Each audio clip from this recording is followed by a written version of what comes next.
Hola amigos, un gusto de saludarlos nuevamente. Estamos ya en la quinta lección del Apocalipsis, este libro apasionante que comenzamos a estudiar hace ya unos cuantos días atrás. Y hoy vamos a analizar la profecía de las 7 iglesias que están en el capítulo 2 y capítulo 3 del Apocalipsis.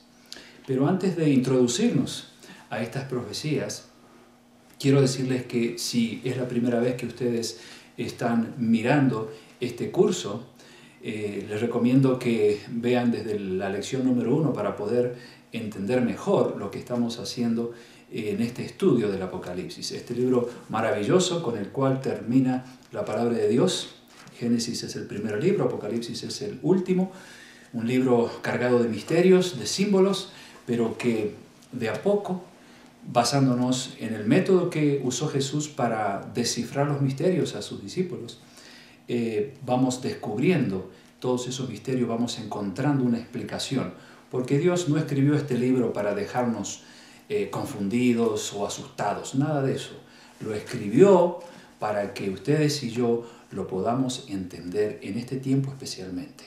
Recuerden lo que dice Apocalipsis 1, versículo 3, cuando San Juan escribe: bienaventurado el que lee, el que oye y que guarda las cosas que están escritas en este libro. Y dijimos que la palabra bienaventurado quiere decir mucho más que feliz. Y que precisamente los que se sienten felices de poder estudiar este libro son los siervos de Dios o los hijos de Dios, como dice el capítulo 1, versículo 1 del Apocalipsis. Así que estamos en el mismo nivel. Estamos ustedes y yo como hijos de Dios estudiando las milenarias profecías del Apocalipsis, siguiendo las instrucciones que Dios nos ha dejado en él, en una forma metódica, basándonos en el resto de la palabra de Dios para ir encontrando las llaves que abren esos misterios y nos permiten ver qué hay detrás de cada símbolo en este maravilloso y apasionante libro. Hoy vamos a estudiar entonces la profecía de las 7 iglesias, pero como hicimos en el último curso, vamos a orar para pedirle a Dios que nos dé sabiduría, y les recomiendo que cada vez que usted abre en su casa este maravilloso libro, ore primero, pídale a Dios sabiduría y Él la va a dar en abundancia para que usted entienda lo que Él nos ha revelado, no solo en el Apocalipsis, sino en toda su santa palabra. Vamos a hacer una plegaria.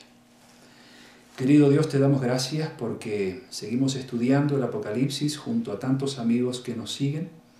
Te rogamos que tú los bendigas, abras su entendimiento y también el mío, para que podamos entender esta profecía que hoy vamos a estudiar juntos. En el nombre de Jesús. Amén.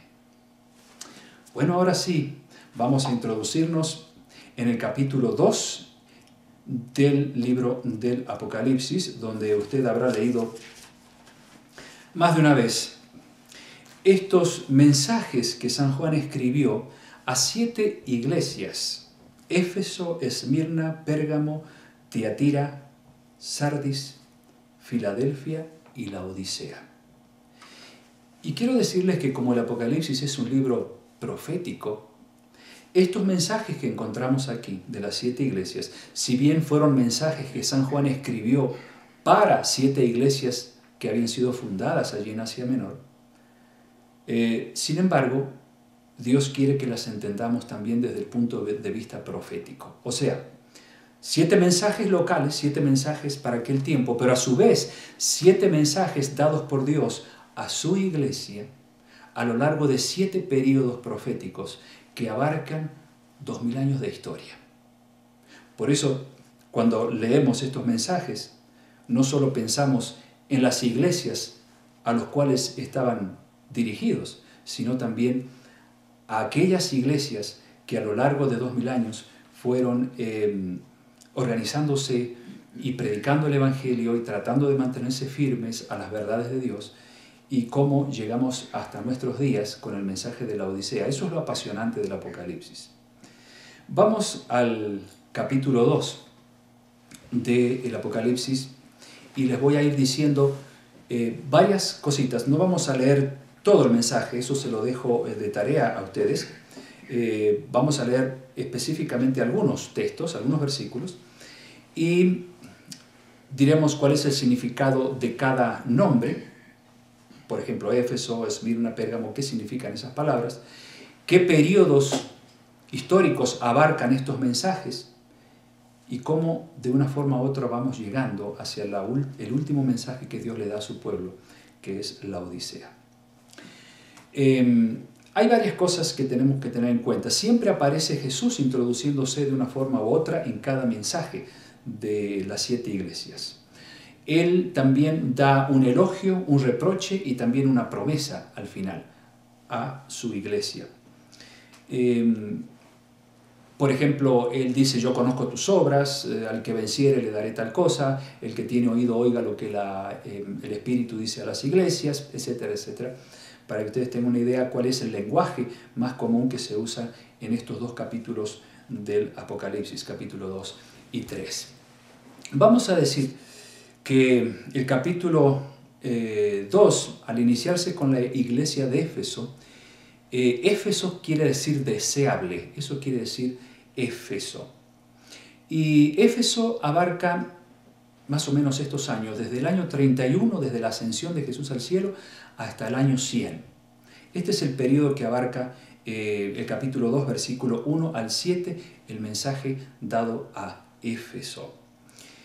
¿Por qué decimos del 31 al 100? Porque dijimos, bueno, 31 es cuando Jesús establece su iglesia, deja su iglesia aquí, Él se va al cielo, y aproximadamente en el año 100, puede ser un poquito antes, muere el último discípulo de Jesús, que es San Juan, el que escribió el Apocalipsis.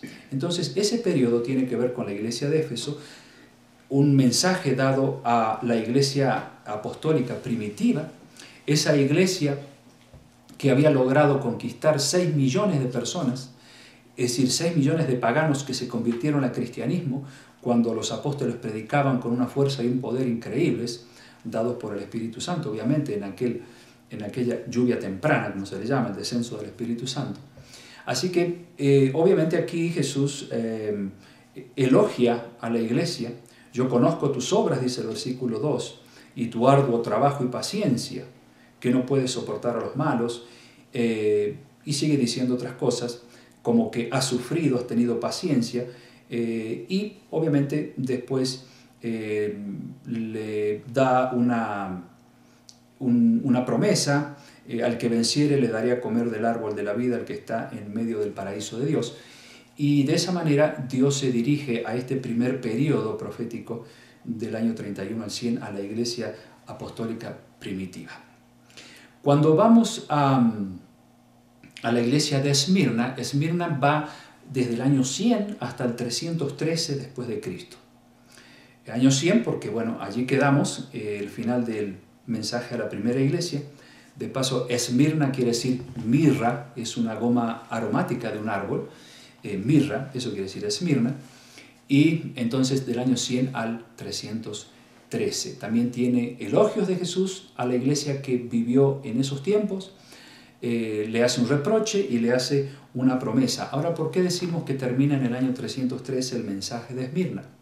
Porque si ustedes leen el versículo 10, capítulo 2, verso 10 de Apocalipsis, dice: no temas en nada de lo que vas a padecer. He aquí el diablo echará a algunos de vosotros en la cárcel para que seáis probados. En otras palabras, la iglesia de Cristo que vivía en estos momentos de la historia iba a comenzar a sufrir tremendas persecuciones. Ustedes recordarán las persecuciones desatadas por el Imperio Romano cuando miles y miles de cristianos eran arrojados allí en el circo romano, donde los leones luego los devoraban. Era un espectáculo del cual disfrutaban los paganos. Sin embargo, los cristianos morían cantando porque sabían que esa muerte era solo un paso hacia la eternidad, para cuando Jesús volviera por segunda vez y les diera la vida eterna. Y aquí en el capítulo 2, versículo 10, dice al final: sé fiel hasta la muerte y yo te daré la corona de la vida. En otras palabras, Dios sabía que iba a haber mártires en este tiempo, mucho más que antes, y por eso Dios le dice: sean fieles hasta la misma muerte, no se preocupen, yo les voy a dar la corona de la vida. Y hay una profecía que termina explicando el porqué del año 313. dice que tendréis tribulación por 10 días. Eso dice el versículo 10. Tendréis tribulación por 10 días.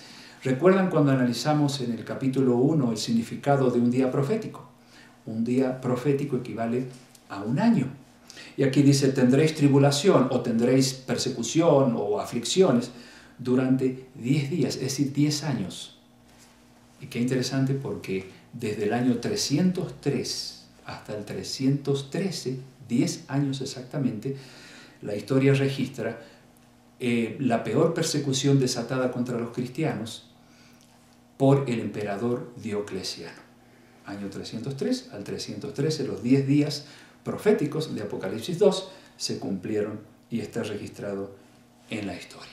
Vamos entonces ahora al mensaje de Pérgamo, vamos a la tercera iglesia. En realidad la palabra Pérgamo quiere decir altura o elevación, eso quiere decir la palabra Pérgamo. ¿Qué periodos o qué años abarca el mensaje de Pérgamo? 313, donde habíamos quedado, hasta el 538. 313 al 538 después de Cristo. ¿Por qué 538?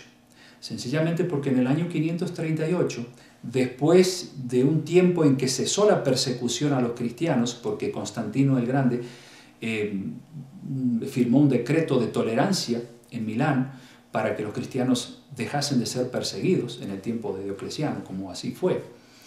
Pero, ¿qué pasa? Después de ese tiempo de tolerancia en el año 538, el emperador Justiniano vuelve a firmar un decreto de persecución contra todos los que no obedecían a las enseñanzas de la Iglesia de Roma. Por eso ponemos el año 538, que se ajusta perfectamente al mensaje de Pérgamo. Ahora, en Pérgamo encontramos algunas declaraciones fuertes, como el versículo 13, capítulo 2, versículo 13. Yo conozco tus obras y dónde moras, dónde está el trono de Satanás, pero retienes mi nombre y no has negado mi fe. Presten atención a esto. Ya en este tiempo, año 313 hasta el 538, ya existía el trono de Satanás. Llama la atención esto, ¿verdad? ¿Ustedes quieren saber especialmente dónde está el trono de Satanás? Pues el Apocalipsis nos va a enseñar mucho más acerca de esto, el lugar y quién es el que está ocupando ese trono. Porque sabemos que Satanás en persona no es, sino que tiene sus instrumentos. Eso hemos aprendido. Así que ya en ese tiempo existía, como dice en el mensaje a Pérgamo, el trono de Satanás. Más adelante, si leemos algunos versículos como el 14, se habla ahí de que hay quienes retienen la doctrina de Balaam, que enseñaba a Balac a poner tropiezo ante los hijos de Israel y a comer cosas sacrificadas a los ídolos, etc. Ustedes van a encontrar que en el Apocalipsis muchas veces San Juan utiliza ejemplos o nombres o lugares geográficos del Antiguo Testamento para usarlos en forma simbólica. En realidad, Balaam, Balac eran quienes introdujeron idolatría dentro del pueblo de Israel, y aquí se los usa como símbolo de la introducción de la idolatría dentro de la iglesia cristiana en el tiempo del Nuevo Testamento, después de Cristo. Vamos entonces ahora, no vamos a leer la promesa y todo lo demás, que ustedes lo tienen de tarea para leerlo en sus casas, pero sí iremos al mensaje de Tiatira, que va del año 538 hasta el año 1517. Dijimos qué pasó en el 538, el emperador Justiniano firma un decreto de persecución nuevamente contra los cristianos. Y cuando digo los cristianos, mis amigos, no estoy diciendo de cualquier cristiano. Ya desde el primer siglo en adelante, la iglesia cristiana comienza a dividirse. Es decir, unos pocos siguieron manteniéndose firmes a la palabra de Dios, y otros, que ya no son pocos sino muchos, la mayoría,